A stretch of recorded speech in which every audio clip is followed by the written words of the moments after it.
안녕하세요. 오렌지 가나안교회 매일 만날 시간입니다. 오늘 본문 말씀 룻기 4장 1절에서 6절까지 읽으면서 매일 만나 시작하겠습니다. 보아스가 성문으로 올라가서 거기 앉아 있더니 마침 보아스가 말하던 기업 물을 자가 지나가는지라. 보아스가 그에게 이르되 아무개여 이리로 와서 앉으라 하니 그가 와서 앉으매 보아스가 그 성읍 장로 10명을 청하여 이르되 당신들은 여기 앉으라 하니 그들이 앉으매 보아스가 그 기업 물을 자에게 이르되 모압 지방에서 돌아온 나오미가 우리 형제 엘리멜렉의 소유지를 팔려 함으로 내가 여기 앉은 이들과 내 백성의 장로들 앞에서 그것을 사라고 내게 말하여 알게 하려 하였노라. 만일 내가 물으려면 물으려니와 만일 내가 물으지 아니하려거든 내게 고하여 알게 하라. 내 다음은 나요 그 외에는 물을 자가 없느니라 하니 그가 이르되 물으리라 하는지라. 보아스가 이르되 내가 나오미의 손에서 그 밭을 사는 날에 곧 죽은 자의 아내 모압 여인 룻에게서 사서 그 죽은 자의 기업을 그의 이름으로 세워야 할지니라 하니 그 기업 물을 자가 이르되 나는 내 기업에 손해가 있을까 하여 나를 위하여 물으지 못하노니 내가 물을 것을 내가 물으라 나는 물으지 못하겠노라 하는지라. 아멘. 룻기 말씀을 지난주에 시작을 했는데 벌써 4장 마지막 장에 이르게 됐습니다. 우리 성도님들은 어떠셨는지요?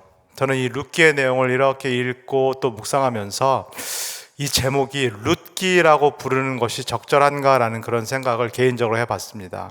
룻기라고 부르기보다는 오히려 나오미기라고 부르는 것이 내용상 더 걸맞지 않을까라는 그런 생각을 해봤습니다. 물론 룻도 이 룻기에서 매우 중요한 인물입니다.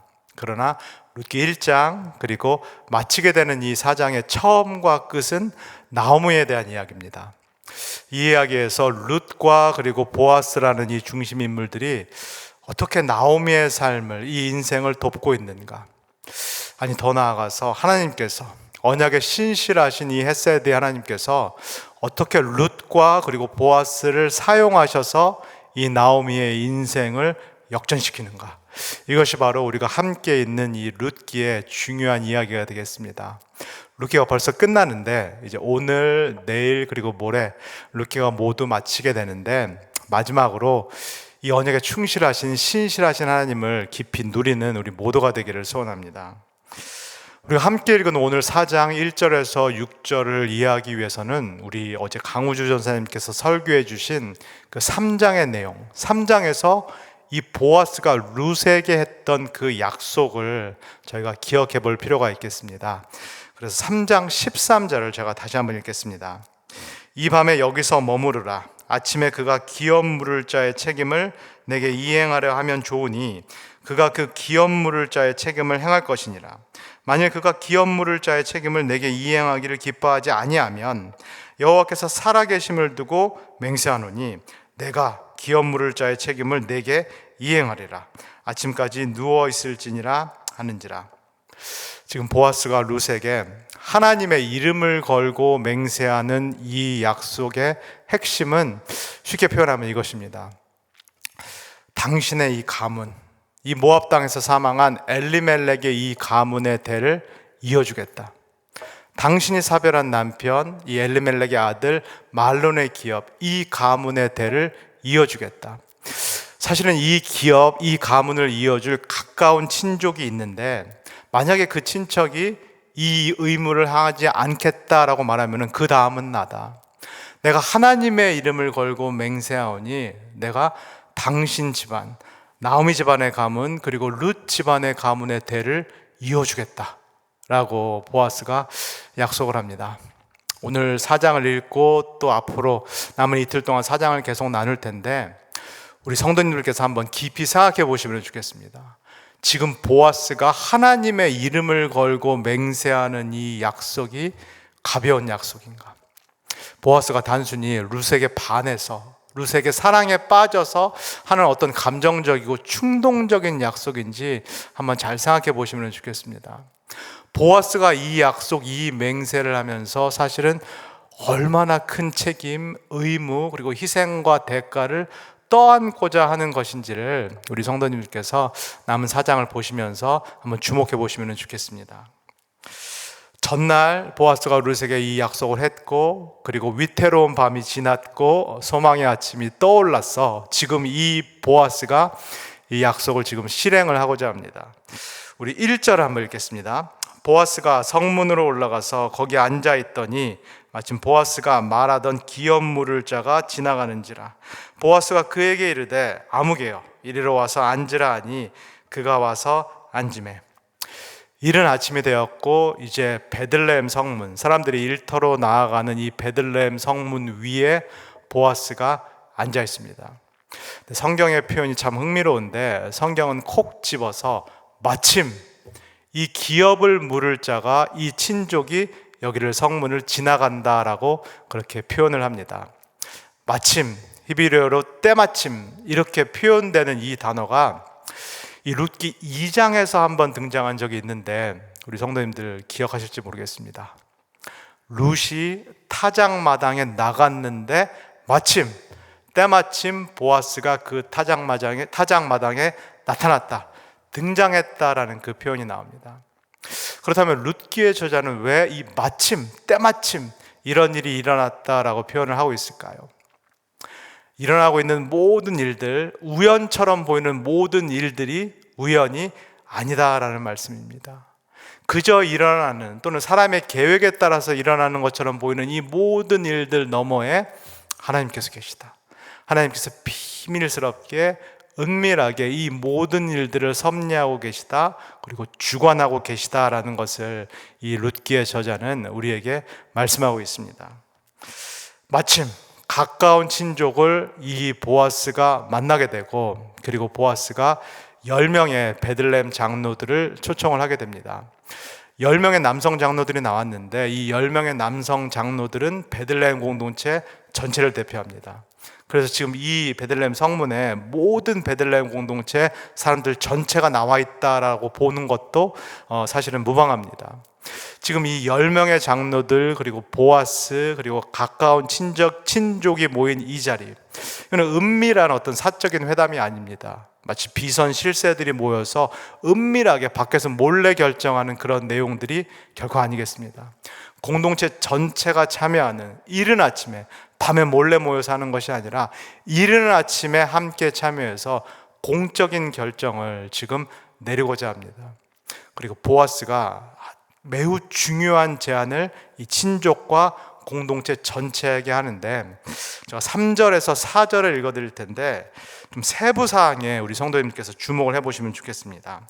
3절과 4절입니다. 보아스가 그 기업 물을 자에게 이르되 모압 지방에서 돌아온 나오미가 우리 형제 엘리멜렉의 소유주를 팔려 함으로 내가 여기 앉은 이들과 내 백성의 장로들 앞에서 그것을 사라고 내게 말하여 알게 하려 하였노라. 만일 내가 물으려면 물으려니와 만일 내가 물으지 아니하려거든 내게 구하여 알게 하라. 내 다음은 나요 그 외에는 물을 자가 없느니라 하니 그가 이르되 내가 물으리라 하는지라. 보아스가 지금 말하고 있는 이 제안, 이 안건, 세부 내용들은 우리에게 매우 낯섭니다. 우리가 구약의 율법을 잘 모르면은, 그리고 고대 근동사회의 문화를 잘 모르면은 지금 보아스가 제안하고 있는 내용이 정확히 어떤 것인지 알기가 어렵습니다. 제가 간단하게 이렇게 설명을 드려보도록 하겠습니다. 이스라엘 백성들, 그들이 갖고 있는 땅의 실소유주는 하나님이십니다. 그들이 땅을 갖고 있는 것처럼 보이지만은 하나님께서 가나안 땅, 오늘날 팔레스타인 땅을 이 이스라엘 백성들에게 선물로 주셨습니다. 우리가 지난해 민수기를 통해서 공부한 것처럼 하나님께서 각 지파에게 골고루, 각 지파의 인구수에 맞게 땅을 분배해 주셨습니다. 그래서 이 엘리멜렉 가문도 이 하나님의 뜻에 따라서 집안의 땅, 이 가문의 땅을 물려받았습니다. 우리가 룻기 1장을 통해서 본 것처럼 이 베들레헴 땅에 흉년이 들었고, 그래서 엘리멜렉이 집안으로부터 물려받은 이 땅을 처분한 것으로 보입니다. 처분을 했거나 오늘날 표현에 따르면 리스를 주는, 렌트를 주고 이 생존을 위해서 모압 땅으로 간 것으로 보여집니다. 그리고 모압 땅에서 10년이라는 세월이 지났는데 그 땅에서 엘리멜렉이 사망을 하고, 그리고 엘리멜렉의 두 아들, 이 두 아들들이 사망을 하게 됩니다. 나오미만 홀로 덩그러니 남아서 빈손으로 이 베들레헴 땅에 돌아오게 된 것입니다. 이 유일한 이 집안의 생존자 나오미가 자신의 공동체 베들레헴에 돌아와서 그들이 10년 전에 처분했던 이 집안의 이 땅, 이 기업을 다시 되찾고자 합니다. 그런데 우리가 쭉 봤듯이 그럴 만한 능력이 없습니다. 이 땅을 다시 물을 수 있는, 즉 값주고 다시 살 수 있는, 속량할 수 있는 그 경제적인 능력이 없습니다. 이 땅을 빌려줬다라고 해도 이 전세금을 되돌려 줄 수 있는, 상환할 수 있는 그런 능력이 없습니다. 그럴 때는 어떻게 해야 되나요? 그럴 때에는 가까운 친족이 나서줘야 됩니다. 가까운 친족이 나서줘서 이 땅을 나오미 대신 사줘야 됩니다. 물러줘야 됩니다. 속량을 해줘야 됩니다. 그래서 지금 이 가까운 친족에게 보아스가 네가 그 다음 사람이다 라고 제안을 합니다. 그런데 이 땅을 무르는 일, 이 기업, 이것을 다시 되찾아오는 일은 이 유력한, 이 명망가인 친족에게도 그렇게 쉬운 일이 아닙니다. 막대한 금액을 다시 지불하고 사와야 되는, 막대한 전세금을 다시 돌려주고 이 땅을 사와야 됩니다. 여기에 더해서 미망인인 이 나오미를 경제적으로 돌봐야 되는, 서포트해야 되는 그런 책임도 있습니다. 그런데 이 친족이 이것이 그러나 좋은 선택이 될 수 있다라고 생각할 수 있는 한 가지 이유가 있습니다. 그것은 나오미가 이미 나이가 너무 많다는 것입니다. 이 나오미가 다시 재혼을 하기가 어렵고, 재혼을 하더라도 이 나오미가 이 아들을 낳을 가능성이 없습니다. 그래서 장기적으로 봤을 때는 이 땅이 엘리멜렉의 땅이었지만은 자신의 기업, 자신 가문의 그 소유지가 될 수 있는 그 가능성이 있습니다. 그래서 이 제안을 듣고 이 가까운 친족이 yes, 내가 무르겠다, 내가 하겠다라고 그렇게 결정을 합니다. 이렇게 친족이 yes, 내가 하겠다라고 이렇게 결정을 하자 보아스가 숨은 조항이 있다, 히든 컨디션이 있다라고 이 친족에게 이야기를 합니다. 5절을 읽겠습니다. 보아스가 이르되 내가 나오미의 손에서 그 밭을 사는 날에 그 죽은 자의 아내 모압 여인 룻에게서 사서 그 죽은 자의 기업을 그의 이름으로 세워야 할지니라 하니, 이 딜의 이 세부 사항의 숨은 조항이 무엇인가요? 누구인가요? 룻입니다. 보아스가 이 친족에게 말합니다. 지금 나오미의 땅을 사는 것에 그치는 것이 아니라, 그리고 나오미를 경제적으로 서포트하는 것이 이 조항에 포함되어 있는 것, 여기를 넘어서서 사실은 당신이 룻을 책임져야 된다, 룻과 결혼을 해야 된다, 룻도 경제적으로 서포트를 해야 된다라고 이야기를 합니다. 그리고 보아스가 콕 집어서 이 룻이 어디 출신이라고, 어느 나라 사람이라고 지금 이야기를 하고 있나요? 베들레헴 사람이 아니다, 우리와 똑같은 유대인이 아니라 룻은 모압 여인이다, 이방 여인이다. 그리고 룻과 결혼을 하면은 당신은 이 엘리멜렉의 가문, 그리고 말론의 가문을 잇는 것이다, 그 기업을 다시 세워주는 것이다 라고 이야기를 합니다. 룻은 나오미하고 다릅니다. 룻은 젊습니다. 룻이 결혼을 하면은 아들을 낳을 수 있는 그 가능성이 여전히 있습니다. 그래서 이 친족이 막대한 금액을 주고 이 땅을 다시 되찾아 온다라고 해도 룻이 아들을 낳으면은 이 땅은 다시 엘리멜렉 가문, 이 땅은 다시 이 룻의 전 남편인 말론의 집안으로 돌아가게 됩니다. 이 막대한 투자를 하고 결국은 다른 집안, 그리고 다른 가문만 좋게 만드는 그런 결정이 될 수 있겠습니다. 그래서 친족이 말을 뒤바꿉니다. 6절입니다. 그 기업 물을 자가 이르되 나는 내 기업에 손해가 있을까 하여 나를 위하여 물르지 못하노니 내가 물을 것을 네가 물으라, 나는 무르지 못하겠노라 하는지라. 앞에서 예스 했는데, 내가 무르겠다라고 예스 했는데, 이 세부 조항, 숨은 조항을 듣고 no thank you, 나는 못하겠다라고 이야기를 합니다.